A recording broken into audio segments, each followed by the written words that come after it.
Chicken বা egg roll তো আমরা অনেক খেয়েছি, তাই আজ আমি আপনাদের সঙ্গে শেয়ার করে নিচ্ছি একটু অন্য ধরনের রোলের রেসিপি, সয়াবিন রোল, যেটা বাচ্চাদের খুবই প্রিয় এবং আমরা বড়রাও খেতে যথেষ্ট ভালোবাসি এবং এটা যথেষ্ট পুষ্টিকর।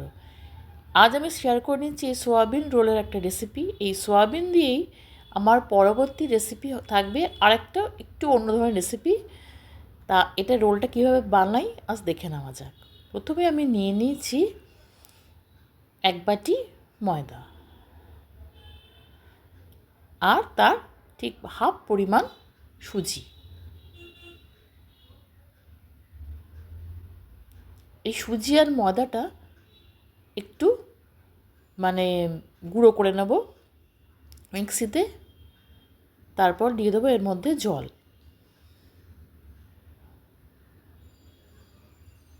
জল দিয়ে আস্তে আস্তে করে মিশিয়ে একটা ব্যাটার বানাবো।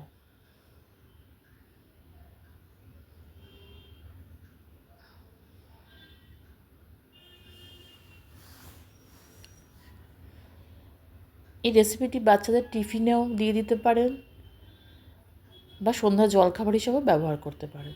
আমার ব্যাটারটা রেডি হয়ে গেছে। এবার কিছু সয়াবিন নিয়েছি, সয়াবিনগুলোকে একটু গরম জলে ভিজিয়ে রেখেছি। আর নিয়ে নেবো এখানে পেঁয়াজ আর টমেটো। টমেটো আর পেঁয়াজগুলোকে কেটে নিয়েছি। সয়াবিনগুলোকে জল ছেঁকে ভালো করে চিপে তুলে নিয়েছি। কড়া বসিয়ে দিয়েছি, কড়া দিয়ে দেবো সাদা তেল। তেলটা গরম হয়ে উঠলে তার মধ্যে কেটে রাখা পেঁয়াজগুলো দিয়ে দিচ্ছি।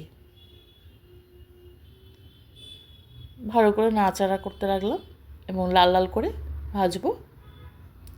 তারপর দিয়ে দেবো কেটে রাখা টমেটোগুলো।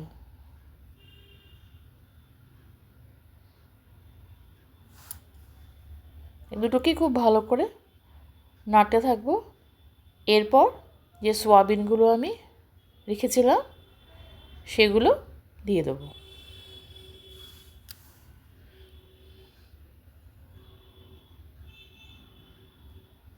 দিয়ে দিলাম টমেটো সস,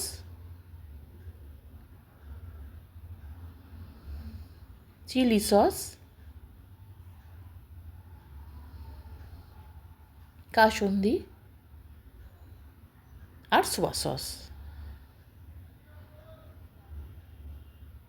এবার খুব ভালো করে নাড়াচাড়া করে মিশিয়ে নিচ্ছি।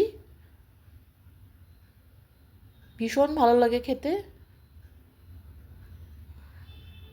বাচ্চারা খুব আনন্দ করে মজা করে খাবে। দিয়ে দিলাম অল্প পরিমাণ চিনি আর স্বাদ মতো নুন।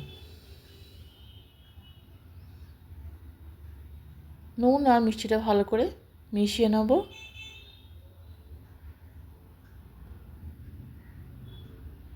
আমার পুরটা রেডি হয়ে গেছে, নিয়ে নিয়েছি। এটা খানিকটা দিয়ে আজকে রেসিপিটা বানাবো আর বাকিটা দিয়ে পরের রেসিপিটা বানাবো। এবার যে ব্যাটারটা বানিয়েছিলাম তার মধ্যে দিয়ে দিলাম স্বাদ মতো নুন,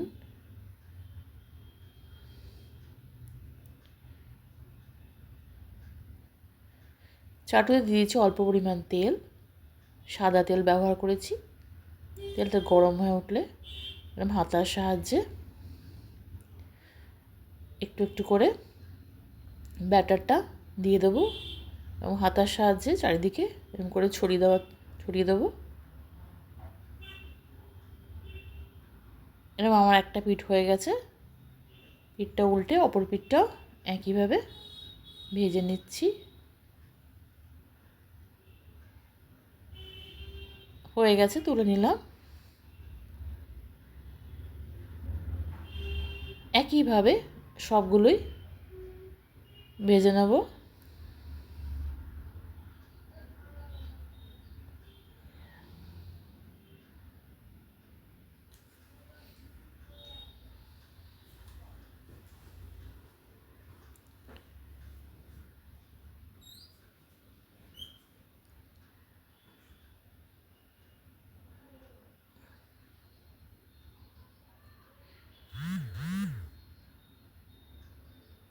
হয়ে গেছে। এবার আমি এগুলোর মধ্যে সোয়াবিনগুলো দিয়ে রোলের মতো করে পাকিয়ে নিচ্ছি।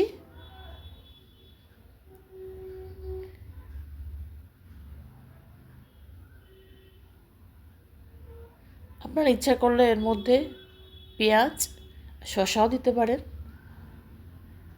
তা না দিলেও এমনিই খেতে দুর্ধর্ষ লাগে। রেডি হয়ে গেছে আমার সোয়াবিনের রোল। বাড়িতে অবশ্যই একবার বানিয়ে দেখবেন, খুব ভালো লাগে খেতে।